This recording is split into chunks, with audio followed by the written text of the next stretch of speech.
110 €, un gros mois de salaire. C'est tout ce qu'a reçu cet agriculteur de Mutuali, dans le nord du Mozambique, pour le rachat de sa maison et de ses champs.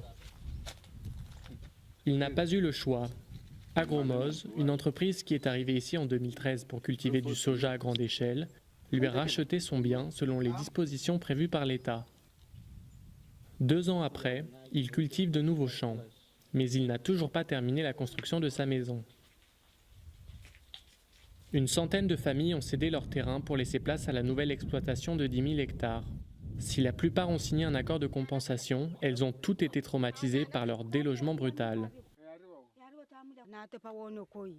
Ça s'est très mal passé. 3 jours après nous avoir indemnisés, les bulldozers étaient là pour détruire nos maisons et nous avons dû emmener nos biens et notre nourriture en pleine nuit, en portant tout sur nos têtes. De son côté, l'entreprise justifie l'éviction précipitée des agriculteurs par les retards du processus de négociation avec les communautés. Cette situation des indemnisations génère des polémiques, mais cela devrait être une question assez simple. Les entreprises comme Agromose, avant d'arriver, doivent d'abord organiser des réunions communautaires. Les leaders de la communauté expliquent ce que fait l'entreprise, pourquoi elle vient, et fait tout un processus documenté, en toute transparence.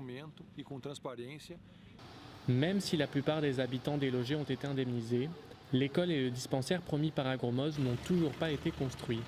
Et les agriculteurs de la région craignent que le problème ne se répète.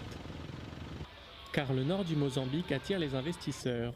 Pour les immenses réserves de gaz et de charbon qui ont créé un boom au Mozambique ces dernières années, mais aussi pour le potentiel agricole de cette région réputée fertile. Depuis 2012, des ONG se mobilisent contre la mise en place d'un nouveau programme du gouvernement qui encouragerait les méga-exploitations au détriment des petits exploitants. Ce programme, dénommé Pro Savana, concerne 10 millions d'hectares. Il est financé par le Brésil et le Japon.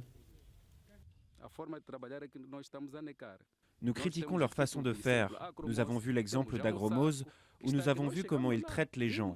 Et il va se passer la même chose avec Pro Savana. L'idée est d'utiliser des méthodes agricoles controversées, employées au Brésil pour cultiver du soja destiné à l'exportation, alors que le Mozambique est encore vulnérable aux famines. Malgré les critiques, le gouvernement compte approuver Pro Savana en 2016, coûte que coûte.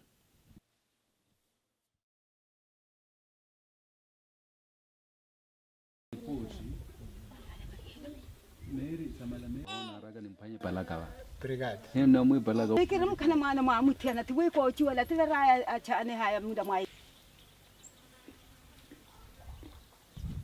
Então, participei tantas vezes como presidente do fórum.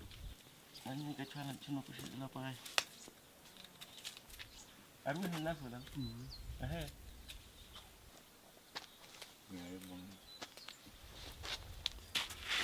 5.